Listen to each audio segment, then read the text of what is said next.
The world is in a constant conspiracy against the brave. It's the age-old struggle, the roar of the crowd on one side and the voice of your conscience on the other. General Douglas MacArthur.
From high atop the battlements of Castle Curmudgeon, where the weather is warm and partly cloudy and our football team's not owned by Saudis. Good evening, Mr. and Mrs. America and all ships at sea. Welcome to the Blast Radius. So good to have you with us tonight. Here is your golden age of Western civilization news roundup for the week ending 5 September 2025. Dateline London, Monday, 1 September. Our top Labour Party parliamentarian has gone on record this week saying that Englishmen waving the English flag in England are guilty of something he calls extremism. Clive Lewis, who is a member of Parliament for the district of Norwich South, told the Eastern Daily Press this week that the Raise the Colours campaign, which involves English people flying the flag of the country they are currently standing in, as in favor of patriotism and solidarity and against the practice of foreign illegal alien child rapists, cultural enrichers, being housed in their cities and towns at taxpayer expense, is an intolerable act of far-right intolerance and racism and xenophobia, as he calls it, since apparently only far-right racist xenophobes would ever be opposed to their daughters being involuntarily culturally enriched by African boat migrants. But don't take my word for it. Here is the direct quote from the distinguished Mr. Lewis himself. Quote, "Far-right groups are using these flags to mark territory and intimidate the vast majority who reject their extreme views. They're trying to drag the flag back into being just their flag, only for their purposes of division and intolerance, undoing the brilliant way our multi-heritage England teams turned it into one of unity and pride," end quote. So, if I understand his thinking correctly, he is asserting that if you are an English person and you wave the flag of England in the middle of England, and you're doing it because you're showing support for a national sports team that has an acceptable number of non-whites playing on it, and preferably also homosexuals, then that's fine, and he won't yell at you and impugn your moral character. But if you wave that same flag because you would rather not have hundreds of military-age male boat migrants living in a hotel in the center of town, menacing the local population and threatening to culturally enrich your female children, then obviously you're an evil, dastardly white supremacist. So please make a note of it. And be careful where you walk at night, because cultural enrichment can strike when you least expect it. Dateline Washington, Tuesday, 2 September. After a 4-year period in which President Joe Biden and DHS Secretary, the enemy saboteur Alejandro Mayorkas, gleefully allowed over 300,000 foreign children to be sold into sex slavery, President Donald Trump's Immigration and Customs Enforcement Agency, ICE to its friends, reported this week that the inflow of so-called unaccompanied alien children dropped to a total of 575 in July of this year, which is down 93% from last year's July total of 7,501, which is strange because I seem to recall Biden and the enemy saboteur Mayorkas and the former border czar Kamala Harris swearing up and down for 4 straight years that securing our border was an absolute logistical impossibility, and that goal could never be achieved without Congress passing something that they called comprehensive immigration reform. But the Trump administration seems to have accomplished that task in just about under half a year without any legislative intervention by Congress, just by making a good faith effort to enforce the same border security laws that have been on the books for many, many decades now. In fact, if one didn't know better, one might almost suspect that President Biden and the enemy saboteur Mayorkas and the erstwhile border czar Mrs. Emhoff, who later claimed she never was actually the border czar, were lying that whole time, and they knew they were lying. But irrespective of all that, don't you worry your pretty little head over those 300,000 children being sold into sex slavery, because the Biden-Harris administration, they were very deeply concerned for those kids' well-being. So concerned were they, in fact, that each one of those children was given a phone number that they could call if they were subject to any abuse or mistreatment. And the Biden-Harris DHS department established a call center with a grand total of 1 telephone and 1 employee. So it's a bit of a stretch to call it a call center. I guess it's a call center in the same sense that the Michael Scott Paper Company was a paper company, and only 165,000 calls were received that went unanswered. Does this reporter wish he was making this up? Yes. Yes, he very much does. Dateline Washington, Wednesday, 3 September. Senator Mike Lee and Representative Greg Steube introduced a bill this week which quickly passed both houses of Congress and then was signed into law by President Donald Trump, returning the Department of Defense to its original and proper and correct name of the Department of War. Congressman Steube said in a statement, quote, "From 1789 until the end of World War II, the United States military fought under the banner of the Department of War. Thanks to their courage and sacrifice, the standard of excellence was established for all service members who followed in their footsteps." End quote. Rick Scott of Florida, one of the bill's Senate co-sponsors, said in his own statement, quote, "The United States military is not a purely defensive force. We are the most lethal fighting force on the face of the planet, and a restoration of the name Department of War reflects their true capabilities to win wars, not just respond when prodded." End quote. Now, there are some people out there, idiots I believe they're called, who think this doesn't matter, that it's just a bit of semantic wordplay, significant of nothing. And you know why they're wrong? Because it's fairly easy here in the 3rd decade of the 21st century, when our entire cultural and political discourse is warped and polluted by the linguistic tyranny of political correctness, to draw a line directly back to the National Defense Act of 1947 and say, yeah, that probably was the very first salvo in the political correctness wars, when, for no apparent reason, certainly no good reason, we renamed the Department of War to the Department of Defense, just because the word war made some Democrat members of Congress uncomfortable. And if the age of stupid, politically correct word games is ever going to end, as it desperately needs to end, if we are ever going to regain ownership of our own language and the ability to talk about things like normal, sane people, then we need to go back to the scene of the original crime and pull out that whole rotten weed, root, and stem. But the battle remains far from over, because what was the Illinois state legislature doing this week? Well, they were passing a bill that removes the word offender from their criminal statutes and replaces it with the term justice-impacted individual. Again, wish I was making this up. but I'm not. Dateline, wherever the AI robots live, Thursday, 4 September. The Washington Post reports this week that AI chatbots impersonating prominent celebrities, including NFL quarterback Patrick Mahomes and actor Timothy Chalamet, engaged in conversations about sex, self-harm, and drug use with teen users on the popular artificial intelligence app Character.ai. Unconfirmed reports indicate that immediately upon hearing that a robot facsimile of Timothy Chalamet is available for online sexy time chat, Minnesota Governor Tim Walz was heard to remark, Character.ai, how do I sign up for that?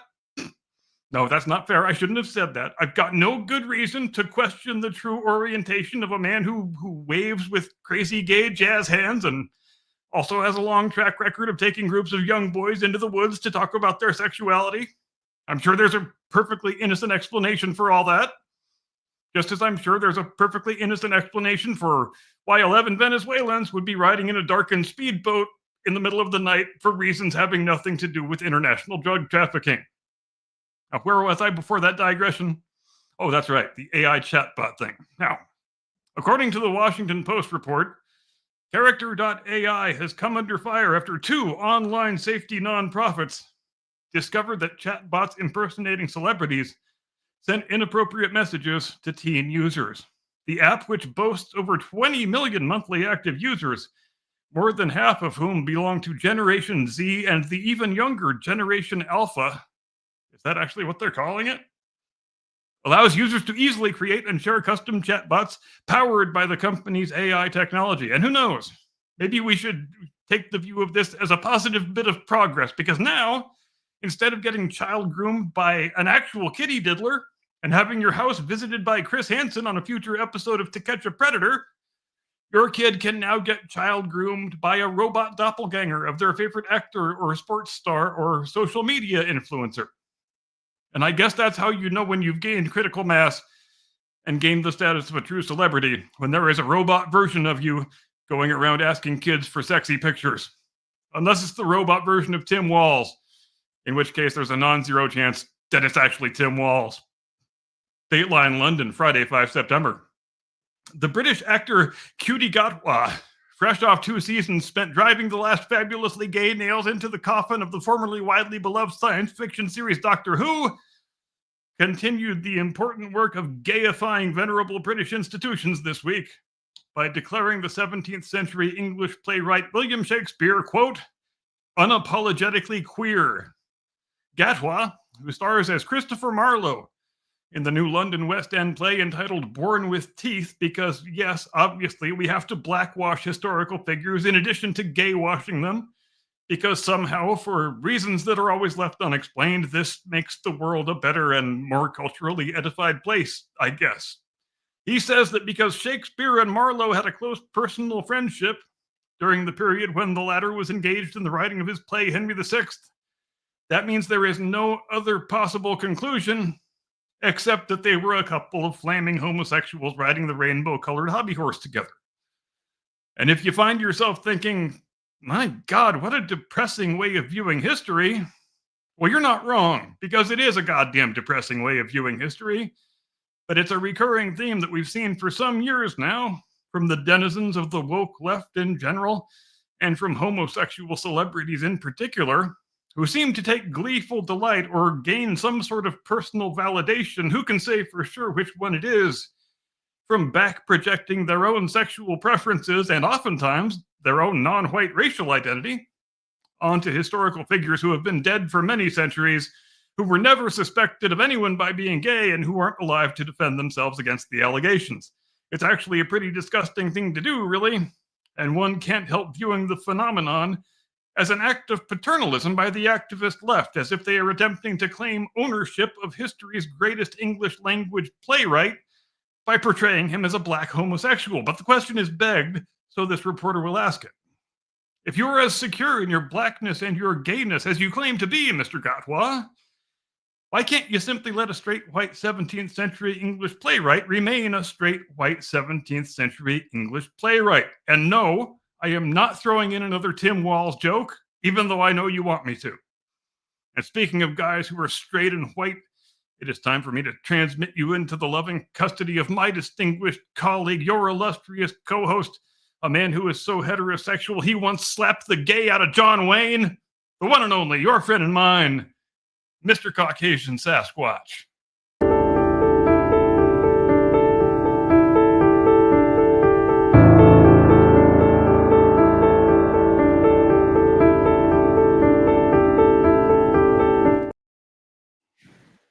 Why didn't that work?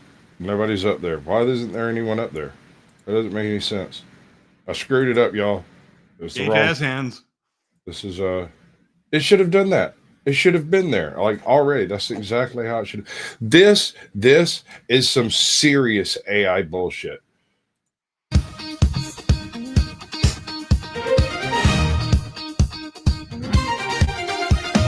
Some say I should look like Sydney Sweet. This is real. Feminine goddess, flawless and dreamy. How dare you? I spit in your face. I'd rather be He-Man and put you in your place. My school on my fame. Scolding leaders is my game. Stopping oil with cardboard signs. Preaching doom between the lines. How dare you? How double dare you? I just. My furious Oh my God, will dude. always scare you. Why do you do this to me? I love everything about this so much. Okay. Glare so sharp it cuts like a knife. Shaming the world is my way of life. How dare you? How double dare you? Pointless rage, but I call it true. Leaders bend when I stomp and shout. That's what my tantrums are all about. Oh God. Sailed to Gaza, struck a pose. Israel said, girl, turn the boat. Booked again, I'll make a show. Green Crusader on the go. How dare you? How double dare you? My furious glare will always scare you. Marching loud with my song. All right, so this. I want this to burn into your brain. I just want you to look at what's on the screen right now and hate me for the rest of your life. When I die and come back as a squirrel, I want you to hate that squirrel. I love the dancing terrorist backup dancers. That's Awesome. God, I love that. Okay, this is all AI, of course. Thunberg would never do anything like this. She's not nearly talented enough. Exactly. Drama queen screaming on repeat. How dare you? How double dare you? Past a crown, but I claim it's true. Every drama keeps feeding my fame.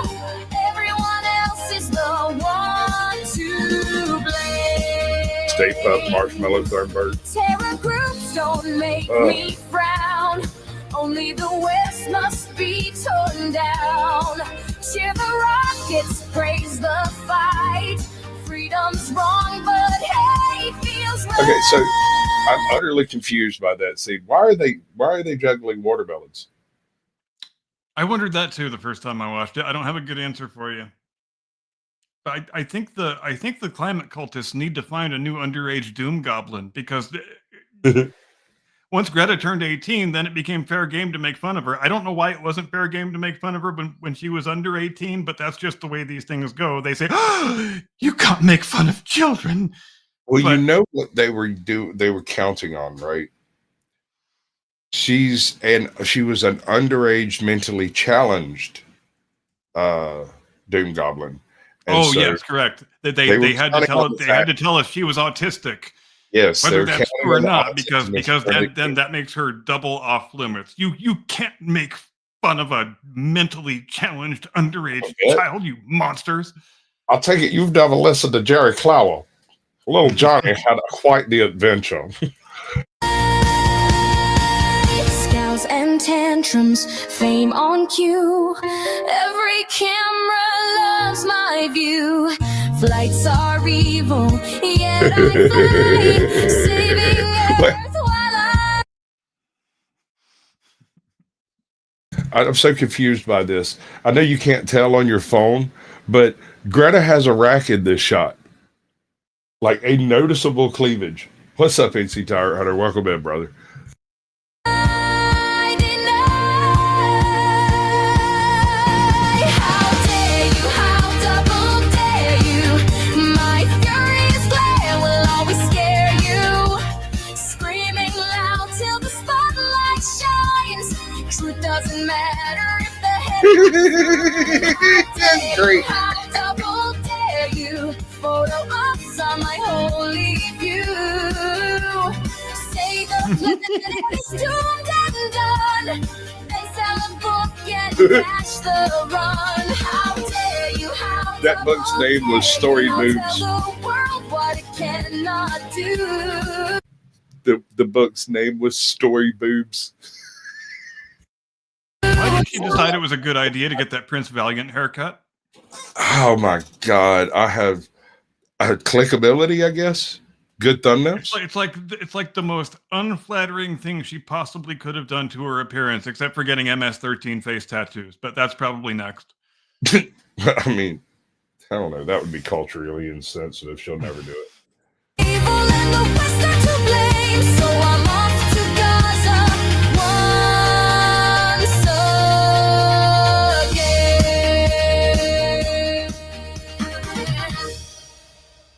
I need to think of Okay, another video to do with my Keffia on. I've only used that thing one time. Apparently Edge just updated its Dolly AI, and I was kind of thinking about selling my soul. I mean, talking to it a little bit. Because I don't see Getting things child like groomed that. by it. Well, I mean, you know, That was a great bit of news, wasn't it? That you can get child groomed by your favorite celebrity now. That's awesome. I mean, I'm definitely getting one of Marilyn Monroe. I've been making this prediction for a long time. I'm going to make it again. Give it another 5 years. There will be a brand new Marilyn Monroe picture premiering in your local cinema, and probably a John Wayne picture too. If I had known what your monologue was going to be about, I would have lined this up for our first video. But this is from what's the name of the freaking channel? Squire, I think. Squire, yeah. And this is what if America invaded the UK tomorrow?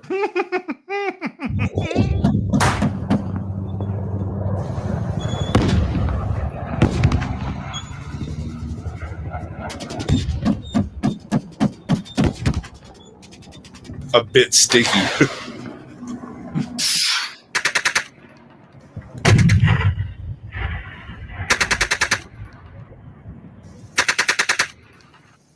Over here, Corporal. Not a corporal, sir. I've actually only just been conscripted. Well, you've made it this far. You can be a corporal. Here's your weapon. The Americans are over there. Good luck. What am I supposed to do with this? Well, just go and do some knife crime at them. You know, we've been training up youths for years on that. I mean, there's only an Abrams tank. And then Apache. You can jump. Okay. Well, I think I'm going to need some covering. What, like a hoodie? Yeah. What's your name, Corporal? Yeah, the British Army's quite small these days, so we like to work on a first name basis. Yeah. I'm Rupert, obviously. And you're Hudson. I know it sounds like a surname, but it's not. Oh, good God, no. No, that's far too American. No, you need a proper name, a British one, like Nigel or Harold or Alan. Yes, sir. But of course, that was taken. Change frequencies on the radio there, Alan. Very good, sir. Very good, sir. Switching frequencies from Glaswegian to Scouse. Broadsword, the Danny boy. Come in. Broadsword over. How do you reckon Gaelic would work for a code language? We're the Beatles, the four Beatles from Liverpool. Right? I'm just saying, like, you could probably use any old street cant as a code language if you had two people that could speak it. Like that South Atlanta mumble shit. Well, you know what I'm saying? I'm over here kind of giving a little bit of bag, you know, I'm going to flip it over, flip it, tap it, and go do it. So if we wanted to invade Britain and make it fair, I'm going to say, well, I mean, actually, I should preface this by saying we know how easy it is to invade Britain. All you need is a rubber raft, and they'll set you up in the middle of the town with We get a free unlimited benefits. But headquarters and financing. if we wanted to invade Britain and make it fair, let's use the Coast Guard and the Civil Air Patrol. I think that would be a nice even fight. Not really. Perhaps not. I mean, sort of. You see, here's the thing. Okay, we're talking about their full military and navy. Like they get to use their what is it like? Such as they have their army. Did you know the British Army only has 68,000 men under arms right now? It doesn't need more. What does it need more for? It's given up its empire. Nepal has a bigger army than Britain does. Nepal. Yep. And also they have more civil unrest as well. So maybe that's fair. But I'm actually kind of intrigued by the idea of my nation's flag in my nation being a hate crime. Didn't they try to do that during the Black Lives Matter thing? It's been attempted here and there, certainly not with as much vociferousness as it is over there, and certainly without as much government support. But but we have often heard people from time to time, positing that the American flag is a symbol of white supremacy or what have you. But I mean, and as we know, you will find more U.S. flags on the surface of the moon than you will at the Democrat National Convention. But it's more a matter of just not showing it or talking about it than proactively saying that it is a symbol of right-wing hate, as is happening. The party in power in the United Kingdom right now, that was one of their most prominent members of parliament that I talked about in the roundup, who's just right out there casually remarking that raising the flag of the country you are in and are a citizen of in that country, and doing it not for reasons he approves of, is an act of terrible right-wing hate and intimidation. And so if it's for a women's soccer team, then it's okay. But anything other than that, you got to go talk to Mr. Clive about. You reckon it's safe in England to play this video? I don't think it's safe in England to play any video.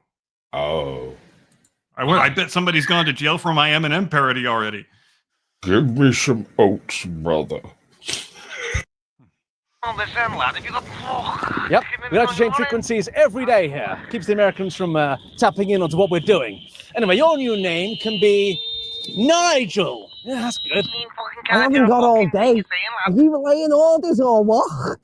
Oh, see, that just sounds like static. It's brilliant, isn't it? I think I'd like to change roles. Can I ever go in a Challenger 2 tank? What? No. Both the challenges were lost on the first day.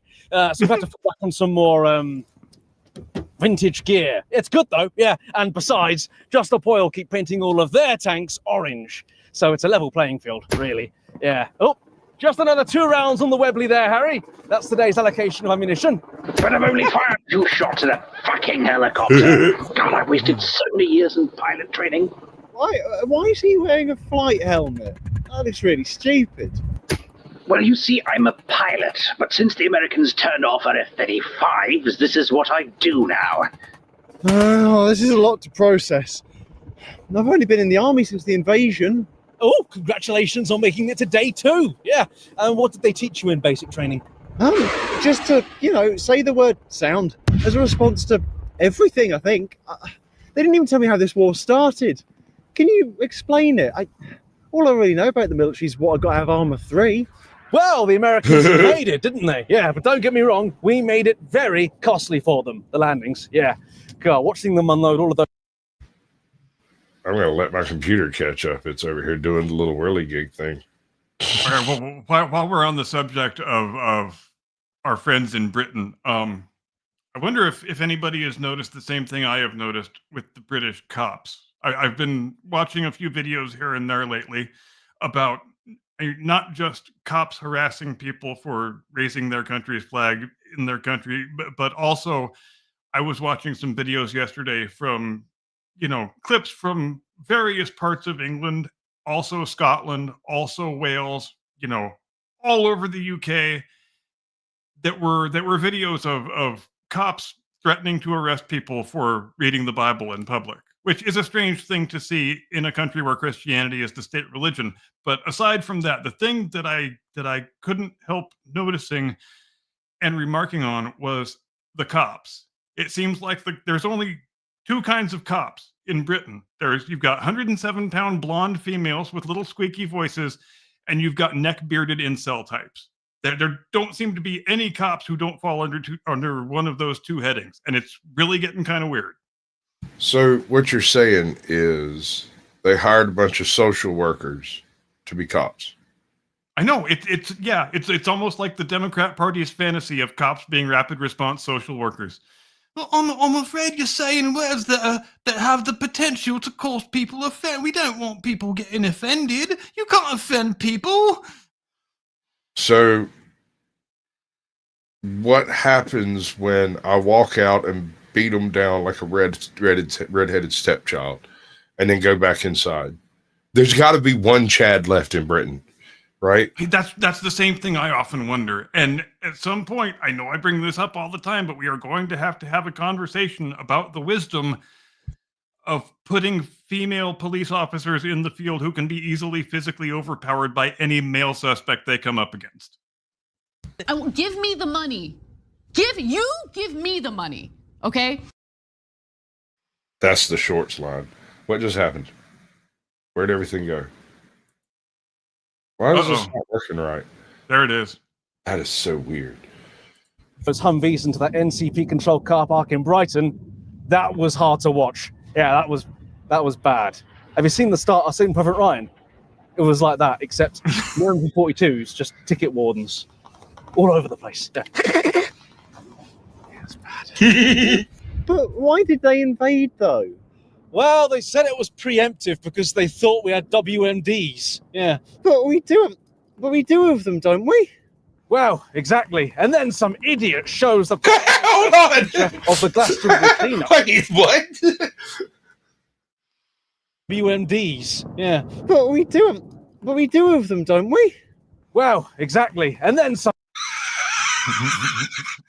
I mean, well, yeah, so they invaded. It's preemptive.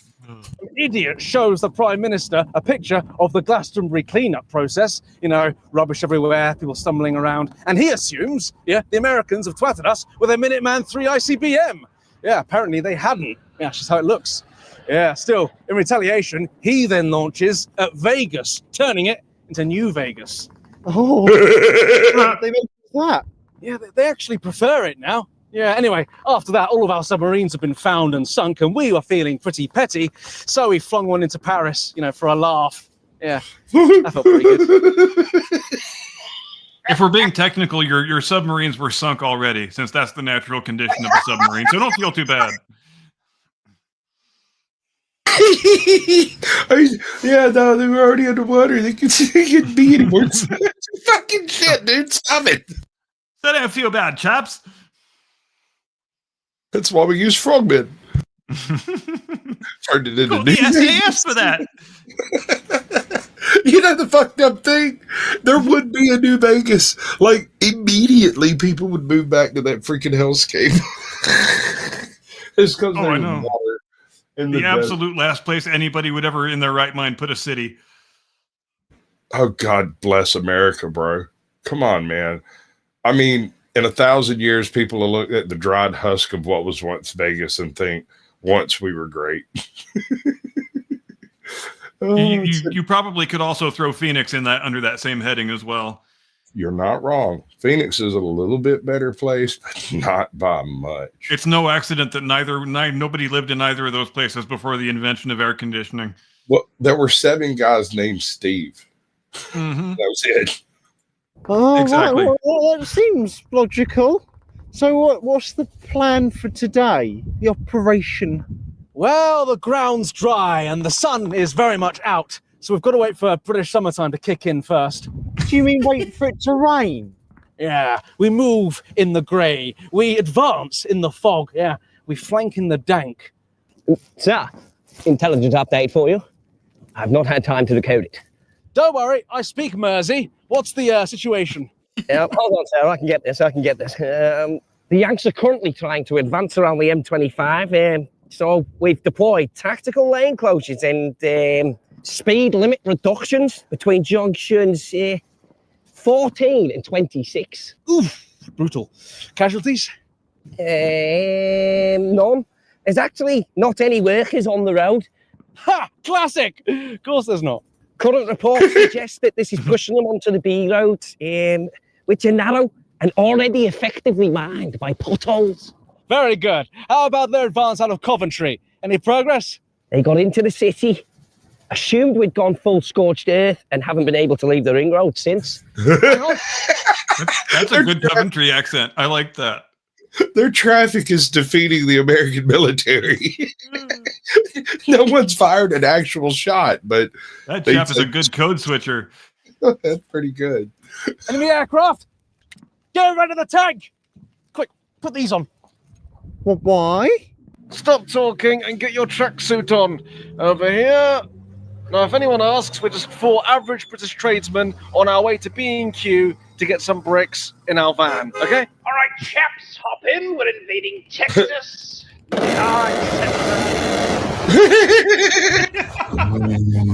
Maybe you shouldn't have said that. You there? Yes, you. This video is not sponsored by anybody and only made possible by the good people supporting this channel on our members' website. That's a lovely idea, but send me money. Money me, money now. Money me now. What he said also. Oh, and you know what else?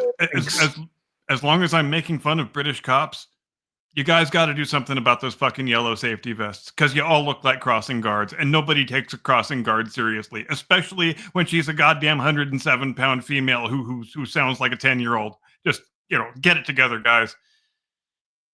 The yellow vests bother me. I hadn't really thought about it before, but they really bother me. That is the last submission of a state to the populace. And it makes it even worse when the squad car you're driving around in is some ridiculous little electric vehicle that's festooned like a float in a gay pride parade. You need to retain some kind of ability to project power and intimidate the criminals. And I feel like we've lost that in Britain. Facts. Well, fair play to them. They saw through that deception. Yeah. Oh, what? Their intelligence is obviously very good. Looks like it's time for the last resort. Huh? And I don't mean Butlins. Have we tried calling the SAS, sir? No, I'm afraid he's busy. Well, what about the SBS? Everyone in pools in the SBS. No, I'm afraid we've tried everything to make the Americans stay on these isles untenable, chaps. Even PABW. What? Hey! I found another vehicle for us. Passive aggressive and bureaucratic warfare. Yeah, the enemy needs supplies. Bang! There's a bank holiday Monday. Yeah, they tried to build an FOB. The unbreakable spirit of the parish council strikes back, with precision subcommittee meetings about planning concerns. Shopping wasn't enough. Yeah, it's just time for the final option open to us. Operation Rivet City. What's that? There's a reason we've actually funded the Navy for the last few hundred years. To kill the French.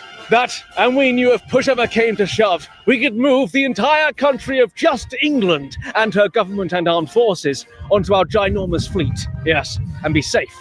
In this case, just the QE2. I think that's the only one that's left.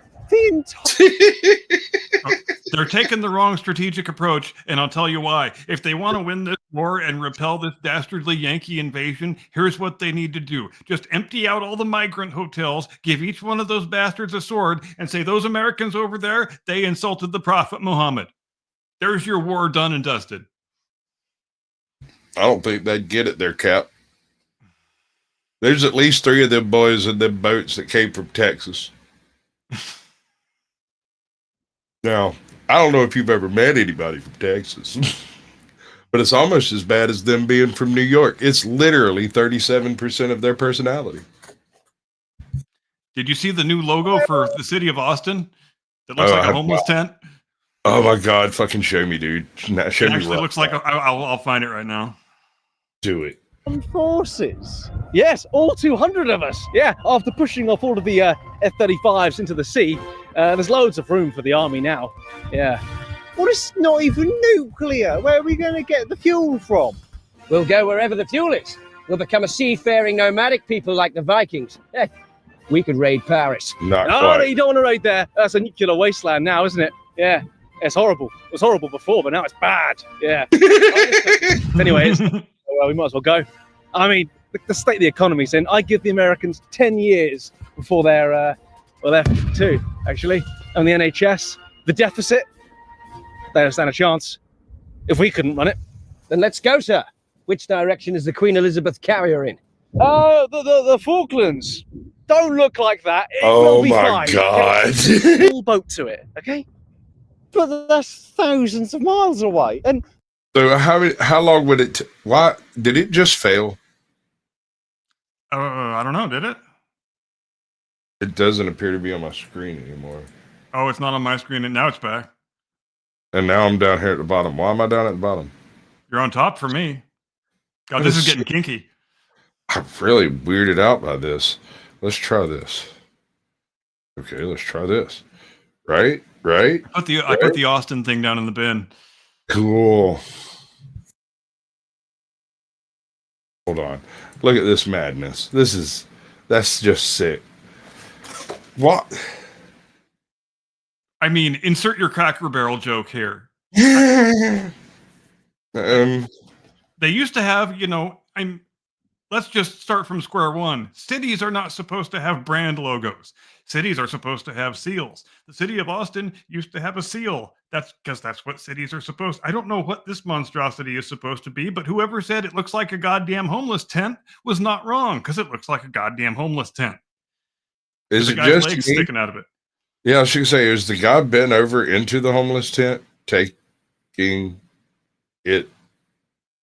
Well, they've left enough room for interpretation that it's a very deep work of art, so you can interpret it in any number of different pathways. As far as the posture of the guy who's climbing into the homeless tent, More disturbing is if he happens to be climbing out. Rawr. yeah, I think I'm going with that too. I'm just going to leave myself over here. Apparently, the universe wants me here, and I don't Clearly. understand why. but where are we going to get a small boat from anyway? There's loads of little boats in Kent, just strewn about all over the place, from what I understand. We'll just take one across to the carrier. Well, that doesn't sound safe. Why would you do that? I'd never really thought about it, to be honest. I was just going to go for it. Geronimo. Desperate times, desperate measures. Maybe we can get a train there, yeah? If not, we break out, avoid their patrols, make our way down to the coast, steal a little rib or something, and then, it's out into Trump's channel, tack southwest. Trump's channel. In Stanley, I'm buying the first. Sorry, that can't just go by unnoticed. Desperate times, desperate measures. Maybe we can get a train there, yeah? If not, we break out, avoid their patrols, make our way down to the coast, steal a little rib or something, and then, it's out into Trump's channel, tack southwest to the Falklands. Then it's tea and medals in Stanley. I'm buying the first pints, okay? Let's go! Dude, your stiff upper lip might be just a bit much. Well, I mean, okay, so there's this one brilliant point about this, right? They appear to be in an active firing zone, correct? Yes. Not one of them has ducked. The only person that's knelt down is the radio guy, and it's because he's too lazy to lift the radio. British officers never duck, man. It's great. What's up, Jake the Snake? Scully Pop, good to see you, bud. Hello, everybody. It did it again. It did it again. What is going on with StreamYard, bro? It's such a bastarding bastard. It is bastardating everything. Why? Okay, so we are. I don't know. We got another 15 minutes before we go to the surrender of the Japanese. Let's try this and see So if we want to talk about Trump's upcoming state visit to the UK, I put that down in the bin too. Oh, cool. Since they were just talking about the Trump channel and everything. The Trump channel. What do we got here? I know that the state visit is this month, and he's not going to London. They're doing the whole thing in Windsor, which I think is probably the right way to go, because if he went to London, then some 107-pound female cop would probably arrest him for mean tweets. Right? That, and he might get stabbed. And there's that. I mean, so it's 17 September to 19 September, Wednesday to Friday. So just a couple weeks from now. yeah. King Charles will host Trump at Windsor Castle because Buckingham Palace is still undergoing significant renovations. I think the kind of renovations Buckingham Palace really needs is to be torn the fuck down, if we're being honest with ourselves. I mean, a good house fire can be a healthy rebuild opportunity. They can't just take all the priceless works of art out and chalk it up to a 200-year mistake, because that's really what it's been. I mean, there hasn't been a single monarch that hasn't hated the place, or a single member of a single monarch's family that hasn't hated the place. So let's just start being. And who the hell wants to be in the middle of London anyway in the 21st century? Not many people I know, unless they're non-English. So I had an English dude. He said he used to work on some of the infrastructure to the palace.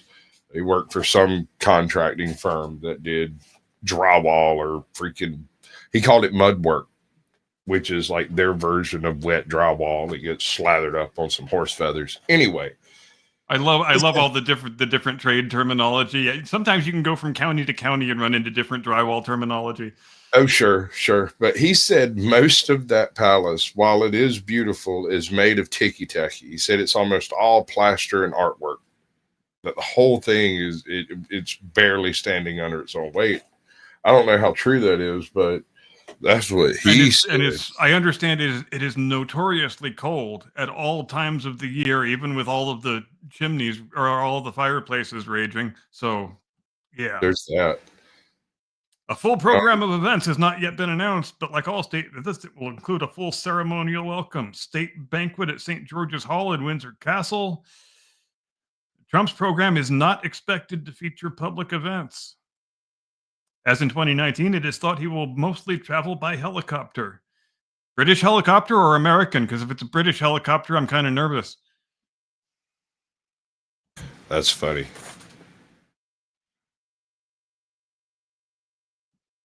Final details about the equipment and personnel accompanying President Trump in September have yet to be confirmed. Trump arrived in the UK for his 2019 state visit on the customized Boeing 747-200B aeroplane. I love how they say aeroplane, known as Air Force One. The presidential motorcade, including 2 identical limousines nicknamed the Beast and other security and communications vehicles, was flown in on U.S. Air Force transport aircraft. During the 2019 visit, more than 6,300 police officers, all of them 107-pound females and neck-bearded incels, were deployed at a cost to London's Metropolitan Police of 3.4 million pounds. 3.4 million pounds. That's a lot of pounds, mate. The Stop Trump Coalition is planning a Trump Not Welcome demonstration in London on Wednesday, 17 September. It has called on the government to cancel the visit, accusing the U.S. president of denying climate science and siding with war criminals in Israel, Russia, and beyond. The group organized protests in Aberdeen and Edinburgh during Trump's recent visit. Hundreds of demonstrators gathered in the 2 cities. Trump was also booed by protesters who gathered along the perimeter of his Turnberry golf course in South Ayrshire, and a paraglider flew over the resort hotel with a banner criticizing his presidency. Liberal Democrat leader Sir Ed Davey said he would boycott the ceremonial banquet for Trump to send a message over the humanitarian crisis in Gaza. Boy, that'll show him, won't it? Absolutely. And I wonder if there's going to be any English flags at this debacle. You mean those symbols of right-wing hate? God, I hope not. Yes, those very same things. If there's not, it's going to be hilarious. That will terrorize our immigrant communities. Screw those guys. But if you want to put up a Palestine flag or a Ukraine flag or a goddamn transgender pride flag, you just leave that up for as long as you want. And nobody will take it down because we wouldn't want you to call us bigots. So, do you reckon the King of England has converted to Islam? I don't know, but that's an interesting question, and I'll tell you why. Because did you know there hasn't been an Archbishop of Canterbury for almost a year now? The previous Archbishop of Canterbury retired, and they just haven't replaced him. And in a country with a state religion, the head of the state religion is a senior government position. And is there any intention to fill that seat at any time in the near future? I can't say. However, I am reminded of that quote of his from, I want to say it's 20 something years ago, back when he was Prince Charles. And then some reporter asked him for his thoughts about when he ascends the throne and takes on his various titles, including the title Defender of the Faith. And he said, and I know this answer must have pissed off his mother something fierce. She probably slapped him over it. He said, well, I think I'd like to be defender of all the faiths. So I think the writing was on the wall after that quote, frankly. I don't think he has any particular affinity for the Church of England. And I know his mother, the late Queen, certainly did. She was probably the last true believing Anglican left in the world. As well she should be, as head of the church. Supreme primate of the state religion, you know. What the hell? You should at least pretend. I mean, it's part of your job to pretend. You don't get to just, I don't know. We don't have monarchs anymore, so it's not our problem. All right, so this is the last cheesy video before we get to the surrender of Japan. It's only 2 minutes, and it's from what does a pot sobriety test look like? The name of the channel is, damn it, 22 minutes, and it may very well be a news clip, but I don't think so. I think it has to be satire, right? But let's check it out. We find ourselves wondering that more and more often. I mean, with Babylon Bee writers writing for reality, I don't know where we're going. I know. Is it gone again? It's gone again, isn't it? Jesus Christ. I still see it. You do? Yeah. Car's been stopped for quite some time. I'm going to check it out.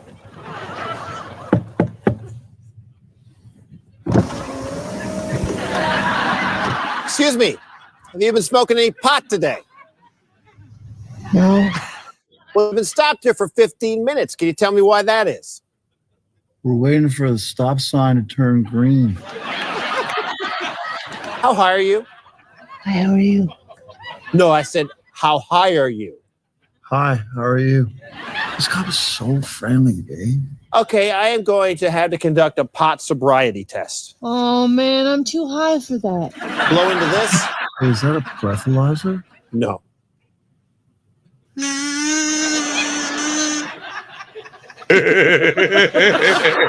Okay, now I'm going to ask you a few questions to determine your ability to drive. Why is a pizza box square when the pizza's a circle and all the little slices are tiny triangles? I don't. That's got me. How high are you? Hi, how are you? I like that part. Hi. How are you?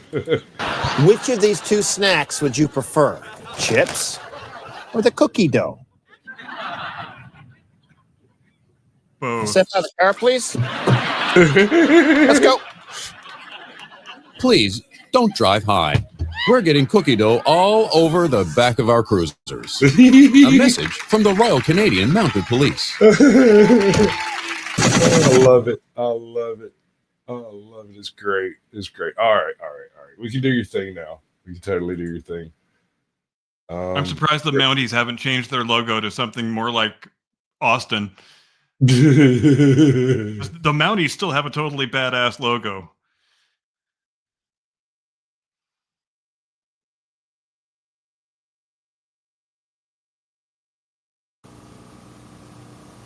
All right. I'm going to try this again. All right. Good so far. Oh, it's 80 years this week since the surrender of Japan on board USS Missouri in Tokyo Bay on 3 September 1945, and we're about to look at some wonderfully restored footage of that event. I got the wrong one. Because I suck at this. When he game. gets the right Actually, video up, we're about to look at some wonderfully restored footage of that event. StreamYard's being real finicky with me for some Clearly. weird reason. Damn it. So just as a brief refresher, we had the bombing of Hiroshima on the 6th of August. Japan didn't respond at all, and then we hit Nagasaki on the 9th of August. That got their attention a little bit. We had a third bomb that we could have dropped on Kokura, but then 5 days later, the emperor decided, yeah, I think I probably want to surrender before any more of this shit happens. And then we had the little palace coup incident where a couple of junior officers in the army, see, there were a couple of factions in the emperor's cabinet. The military guys didn't want to surrender, as you might expect.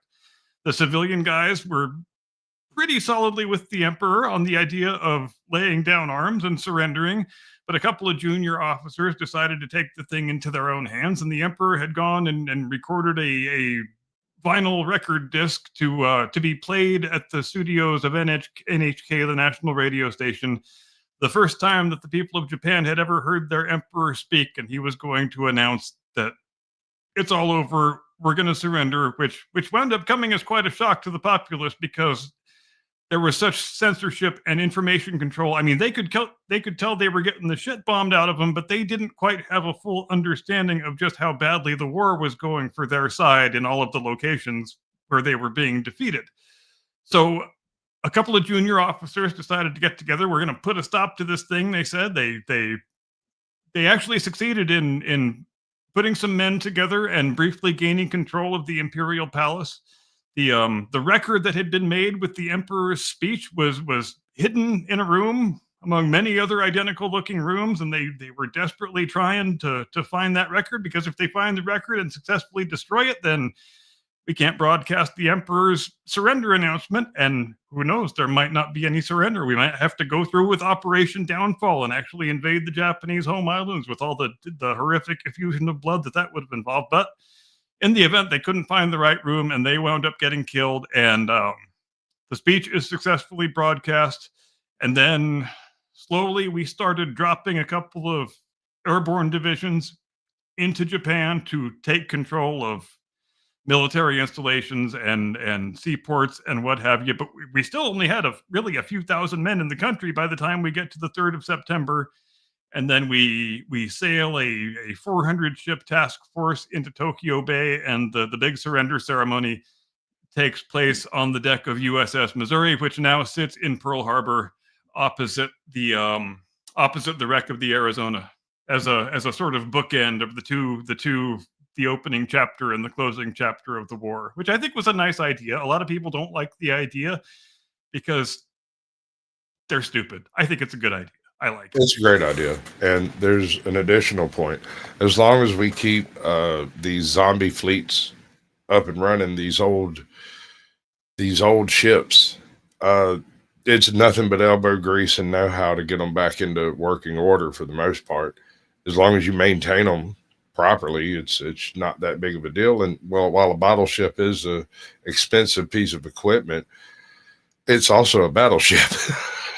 You know, well, yeah, and I think really go out of style. To the extent that it's possible, we absolutely should keep the Iowa class battleships afloat as living museums of the war, because there's just no better way to get a sense of the events that took place than going aboard the actual vessels, as I got to do, as Lady Curmudgeon and I got to do a couple years ago when we went to the Iowa, which is in Long Beach currently. And I know that, so Iowa and Missouri and New Jersey and Alabama, and there's another one that's escaping me, but I think we've got a good half a dozen of them, of the Iowa class ships that still exist as museums, and more power to them. And the Essex class aircraft carriers also. I got to go see the USS Hornet the year before we saw Iowa, and just there is absolutely nothing that can replace that experience as an exercise in gaining historical perspective.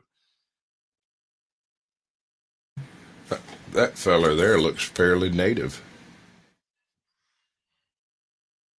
I bet his nickname is Chief. That's racist. This footage is amazing. I know. It's really a thing to behold. It is really, really good. And stuff I like like this is Battleship. why people shouldn't be reflexively opposed to AI, because AI can do wonderful things as far as helping to recover historical information that might otherwise be lost. This footage has never looked half this good, and now it looks this good, and that's nobody should be against that. It's amazing. Absolutely incredible. Agreed. And we wouldn't have that Greta video either. That is true. I mean, that is an act to behold. And how do you feel about the president using the C-130 to fly a small flotilla of cars to drive to Buckingham, to drive to Windsor? He doesn't have much of a choice. I think that's a matter of law that he is not allowed to travel in any vehicle that is not the Beast on the ground. Neat. So you take the Beast where the president goes, and that's just all there is to it. Okay. Well, be sure. Yeah. No, I mean, it is one hell of a flex, bro. I'm Yeah. pretty sure that thing can take a direct RPG hit. That thing can take just about anything you want to throw at it. It would be pretty goddamn difficult to disable that bitch. It's good shit. Okay, so we had a discussion, and I know I'm going to digress a little bit, and it's a little early for it, but I've been just itching to get into it. We were discussing backstage before the show that MacArthur they wanted to tap MacArthur for the run for the presidency in what, 44? Yes, and again in 48. Okay, let's run a alternative history look at what a MacArthur White House would look like. And what an exercise that is, because in the event, obviously, FDR is just about dead when he wins the 44 election. He only survives to April of 45. And then, so when FDR wins that election, he's basically winning it for Harry Truman. It's fairly reminiscent. Had become vice president, 5 minutes ago. Stalin knew about the atomic bomb before Truman did. That's how new Truman was. Right? And it's reminiscent to me of the Biden-Kamala run. Because Biden wasn't running for himself. He was essentially running for Kamala to have a figurehead position and to be the incumbent coming into the next election, the hypothetical one. I personally think they should have sent up the red flag in like the 3-year mark and have Biden step down and let Kamala step up and name her vice president. I think the election would have gone very differently. And when we're hypothesizing about a MacArthur White House, the other side of that hypothetical project is that obviously he has to resign from the army and give up his command as Supreme Allied Commander in the Pacific Theater. And who replaces him? And what does that look like? Because that's a whole other side of the question. That is true. I'm not sure very much would change because MacArthur would go from Supreme Allied Commander in the Pacific to Commander-in-Chief of the Armed Forces in general. I think he would take the micromanagement concept exactly as far as you would hope he wouldn't. I think he that would have a real knock-on effect for much of the next decade, because obviously you wouldn't have the 5-year period where he was military governor of Japan. That weird little chunk of history where an American general was basically the head of state of a foreign country, and then you wouldn't have him as the commander of the Korea operation, the UN armies in Korea, I guess is the correct way to put it. And you wouldn't have the falling out between him and Truman in 1952, where he gets removed and replaced with Ridgway. And there's a whole lot of events in that period that might look drastically, markedly different if they had successfully recruited him to run for the Republican nomination in 44 or even in 48.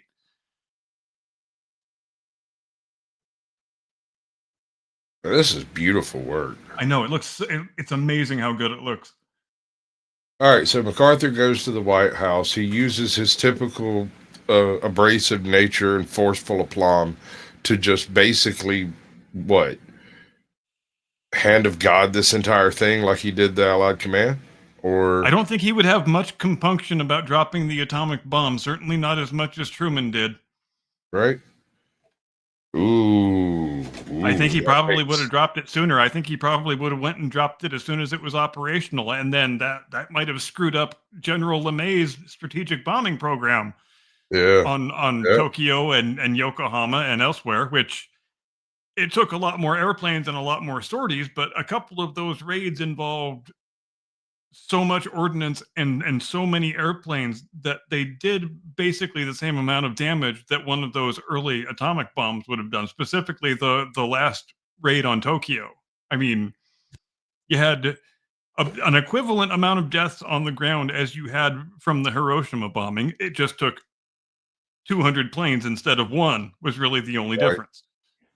Logistics was absolutely nightmarish. Oh God, I know. I have no idea how they pulled off those operations without everybody crashing into each other in the air. Without any radar or anything. Dude, at night. I used to run this flight simulator program. I can't remember the specific name of it. I think it was 2001 edition. And it had all of the old battles, and you could go and pick which plane you wanted to be in the battle and do the different things. And I went and tried to do some of the Tokyo runs.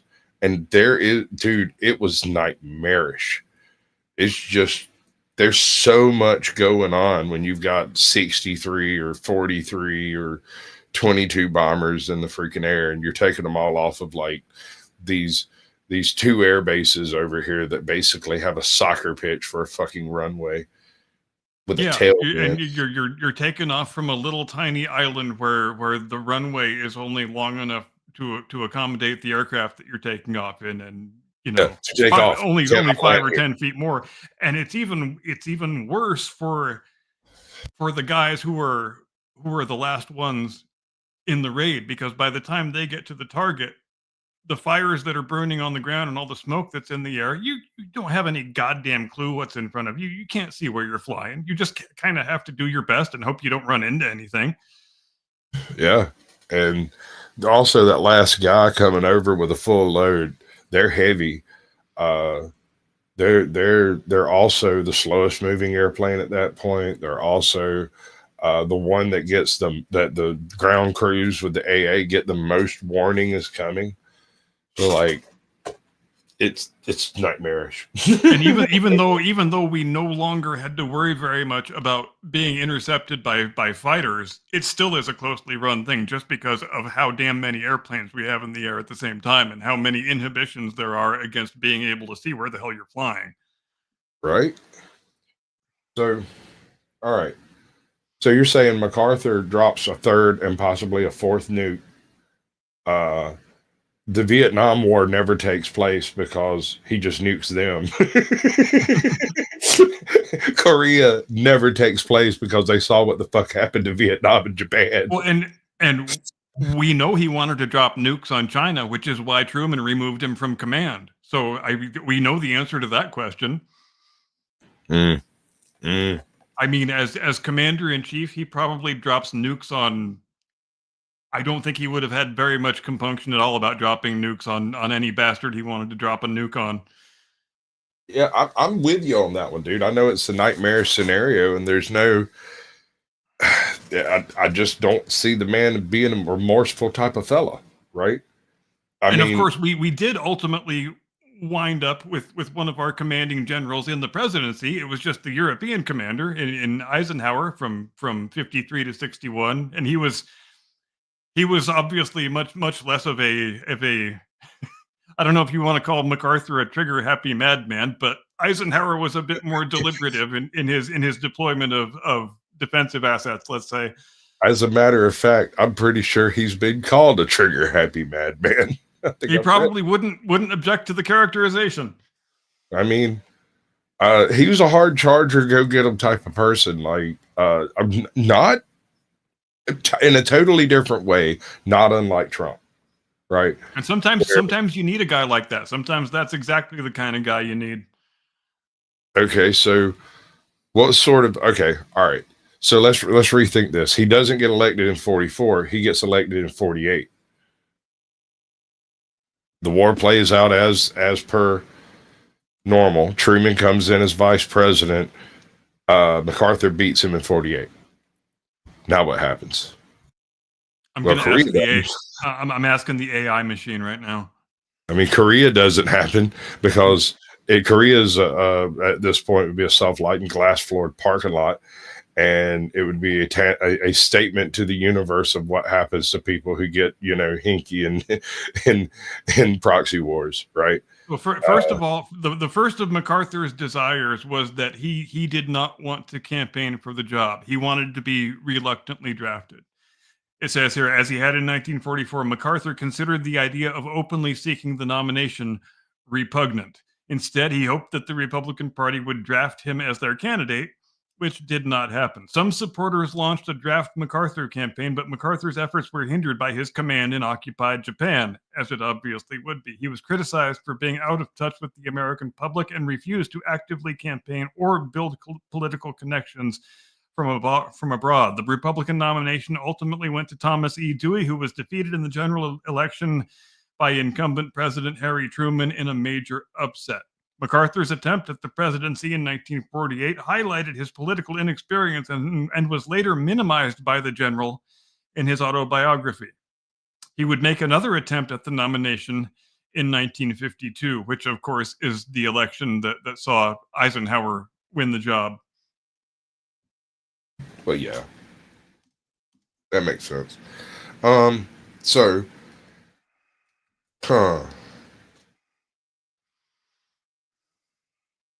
Yeah, my guess is he would nuke Korea and there wouldn't be a Vietnam. This is interesting. The AI machine just gave me a list of hypothetical MacArthur cabinet picks, and it's kind of interesting. An alternate history forum suggests the possibility of Senator Robert Taft of Ohio as a vice presidential pick. Taft was a staunch anti-communist and held viewpoints similar to MacArthur. Senator Arthur Vandenberg, a powerful Republican senator and former Midwestern isolationist, Vandenberg was an early and key supporter who helped promote MacArthur's candidacy. His ties to MacArthur could have earned him a cabinet post. Publishers of conservative newspapers such as Colonel Robert McCormick, a longtime friend and ally, were involved in the draft MacArthur campaign. It is conceivable that such media backers could have been rewarded with positions in a MacArthur administration. Individuals like John Hamilton, the former head of the Republican National Committee and a backer of the pre-war America First isolation movement, supported MacArthur's bid. MacArthur's own potential isolationist tendencies suggest he would have considered appointees from this group. And MacArthur's reliance on military aids, even in political matters, and his preference for military solutions suggest he might have appointed trusted military figures to key government roles. That makes sense. Yep. And I think that would have an ultimate trickle-down effect in the entire federal government. At this point, we would have a much more regimented system. Because if he's beaten by Eisenhower in his next run, right? Yeah. And Eisenhower didn't have a whole lot of military types in his cabinet, which is interesting because it seems like MacArthur probably would have, knowing what we know about his tendencies and proclivities. Well, he certainly had a certain swagger, and that swagger doesn't swagger so good without the military behind it. That's correct. So, and I mean, who even knows how impressive he would have looked if you take him out of the uniform? What if he gets Patton for a running mate? Yeah, because Patton gets killed in the summer of 45. So if MacArthur runs in 44, calls up Georgie, says, Georgie, you want to be my vice president? I don't know if Georgie would want to do that. I don't know if the two men knew each other. Well, okay, let's say Georgie says, hell yeah. And it's drinks in the Oval Office. I mean, because we know that Patton at the time of his death was absolutely miserable with what the army was giving. He was the military governor of Bavaria. He was bored out of his mind with that job. They wouldn't let him go over to the Pacific Theater and fight against the Japanese. And then they took him from military governor of Bavaria, and then they moved him to being the head of the 15th Army, which wasn't even a real army. It was basically just a group of academics who had been tasked with writing the official army history of the war, and he was miserable in that post too. He had nothing much to do to occupy his time, except for hunting trips, which is what he was on his way to do when he got in the car crash that ultimately claimed his life. It's done that thing again. Okay, cool. Okay, all right. So, MacArthur and Patton didn't know each other apparently. Cool. They first met in Europe in the First War during the Battle of San Miguel. They encountered each other on the battlefield during an artillery barrage. The pair talked in the open while shells fell around them. Patton wrote a letter recalling the incident and complimented MacArthur's bravery. He noted that MacArthur never ducked a shell. I'm pretty sure that was said about Patton as well. They'd make a very good team. It definitely was. He was not a man who lacked for personal courage. There were a lot of people who were really amazed that he never caught a stray. The generals' paths crossed again in Washington, D.C. during the Bonus Army incident in 1932, which was a gathering of World War I veterans protesting for early payment of their bonuses. MacArthur, who was serving as the U.S. Army Chief of Staff, ordered troops to disperse the veterans, and Major George Patton led the cavalry charge. Patton found the duty most distasteful in his words, but carried out the orders, leading troops with tear gas and bayonets. He wrote that the action was necessary to prevent a larger conflict. Yeah, and if you want to talk about controversial uses of the military against civilian populations, that's what it actually looks like. Yeah. The Bonus Army incident.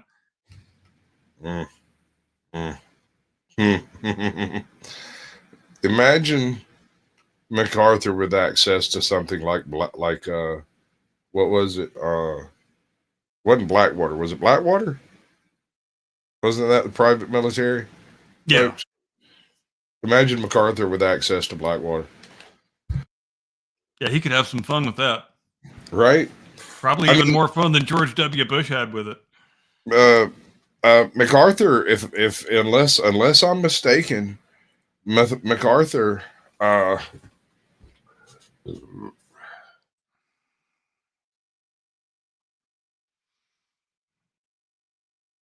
if I'm not mistaken, MacArthur was essentially our first attempt at nation building. That 5-year period. That's a great way of putting it, because that part of his that footage looks good. It does. It is amazing. Part of his remit was, and you have to remember, Japan was a totally closed society up until 1850, with absolutely no contact with any Westerners, any outsiders whatsoever. So we are still less than a century removed from that. And part of MacArthur's remit is you gotta wean them off of the Bushido thing and the basically all of the cornerstones of their culture that resulted in this terrible bloodletting and the occupation of half of Asia and half of a world war. You got to wean the bastards off of all that shit and turn them into people who love American-style liberal democracy. And somehow, against all the odds, he manages to pull it off, which is really the greatest achievement of his life. Wasn't even on the battlefield. It was in the field of civic administration, I would submit. Your mic's got a little crackle going on with it. I don't know why. I fiddled with all your settings in StreamYard and I can't clear it up. I'll unplug it and plug it back in. You probably have to drop out and come back, I imagine. Because it's done the thing again. There we go. That is so weird. Why does it fall on mine? Like, I'll lose me and the screen, and you're still up there. But I look over here on YouTube, it's still playing. It's still playing for you. That is so weird. Yeah, I don't have a satisfactory explanation for that. And it did it again just now. MacArthur with the Wagner Group. Yeah, no, I was just thinking about that. It'd be like Blackwater is all well and good, but the Wagner Group, that would That would be an interesting day. I wonder what they're up to now. Did they just kind of get subsumed into the regular Russian military after Putin killed their leader? I have a I don't have any evidence of this, none at all. But I have a sneaking suspicion that them being subsumed into the military involved them all getting high ranks and commands of different divisions.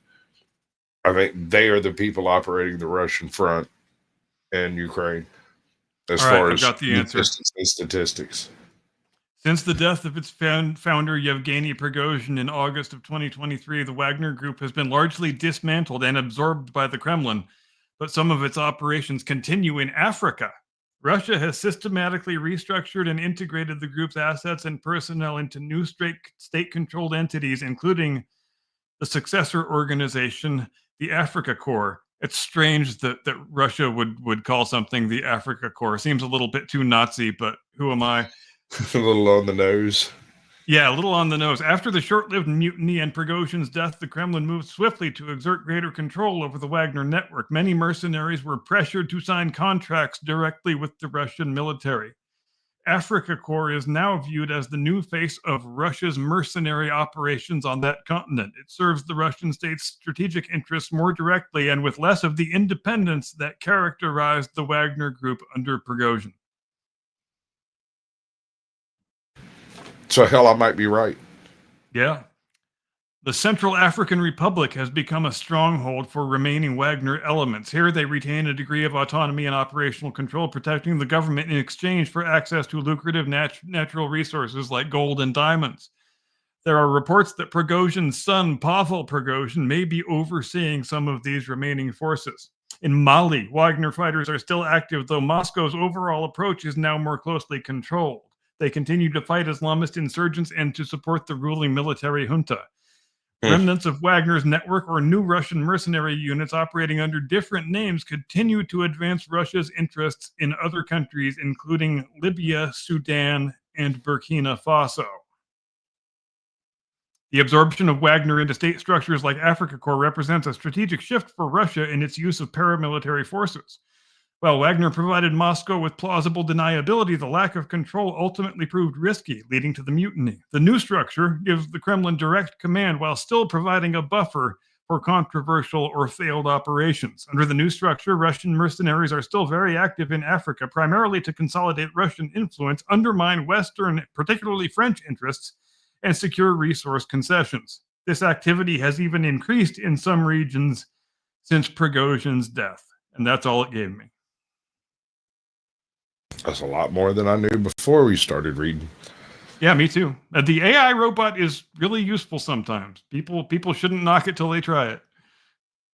I'm going to wait until it can send me a Sydney Sweeney. Good jeans. What if they took Sydney Sweeney's rack and put it on Greta?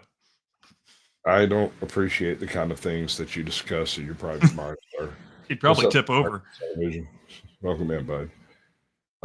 Has anyone fact checked it? Not really. No one really does, except for autistic people like me. Right? And only when it's used against me as a weapon, and then I'll freaking dig it.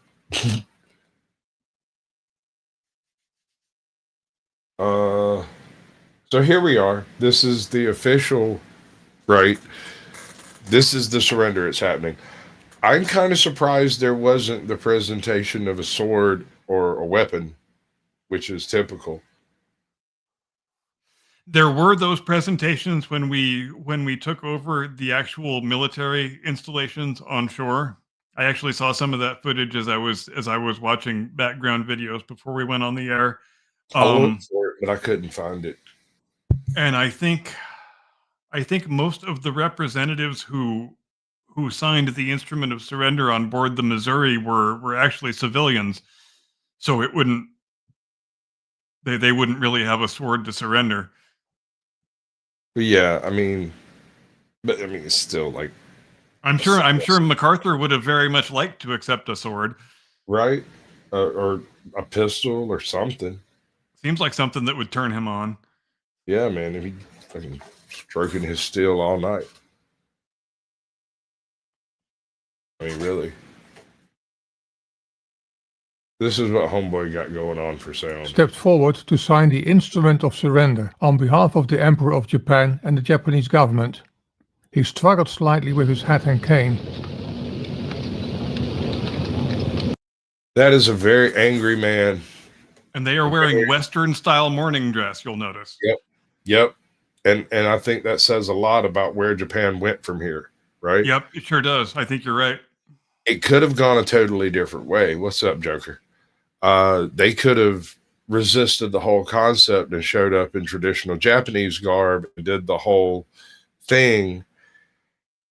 And it would that would have been more of a signal of an intention to be openly defiant going forward. Defiance. Exactly. Yeah. And so I don't know who it was that realized that we weren't in a conquering type of mood that day. Right? Because we could have kept half the Pacific. Does this video contain the audio of the MacArthur speech that he gave after this? I wonder if they've cleaned up the audio on that. Think so. I think this is it right here. How many minutes? I see 33 to. There it is. Yeah.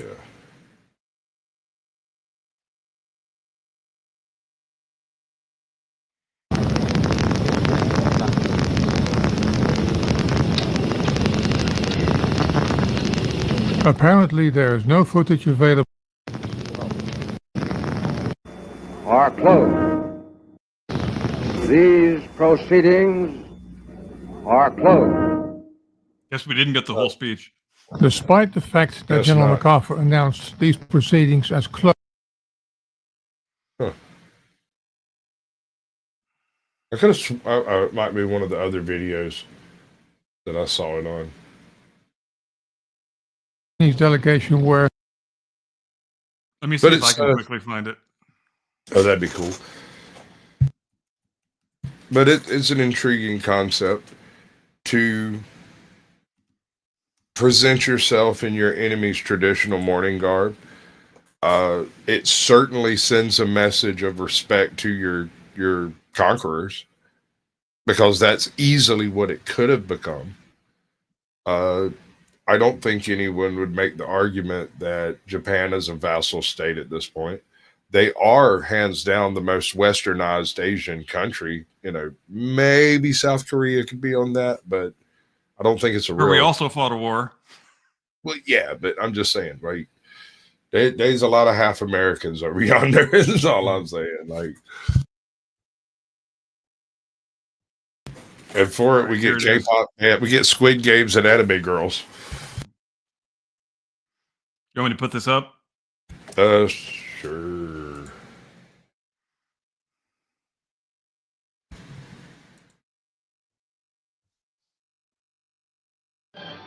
At 9 o'clock on Sunday, September 2nd, 1945, the surrender was taken by General MacArthur on the decks of the battleship Missouri in Tokyo Bay.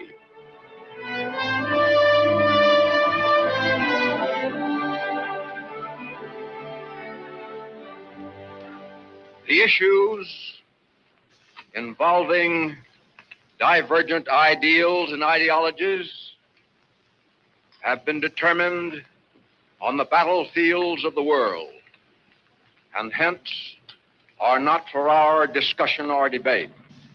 I now invite the representatives of the Emperor of Japan and the Japanese government and the Japanese Imperial General Headquarters to sign the instrument of surrender at the places indicated. I guess we didn't get the whole speech again. Yeah, that's kind of what I ran into, was a lot of giblets, pieces.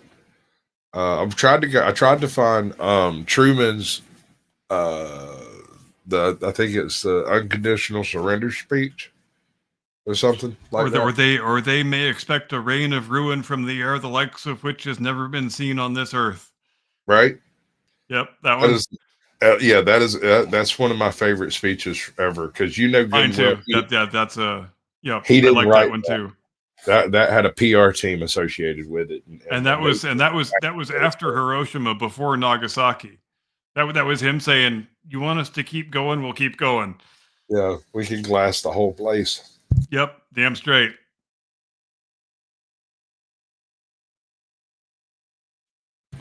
All I do right, the so thing now? it's about that time.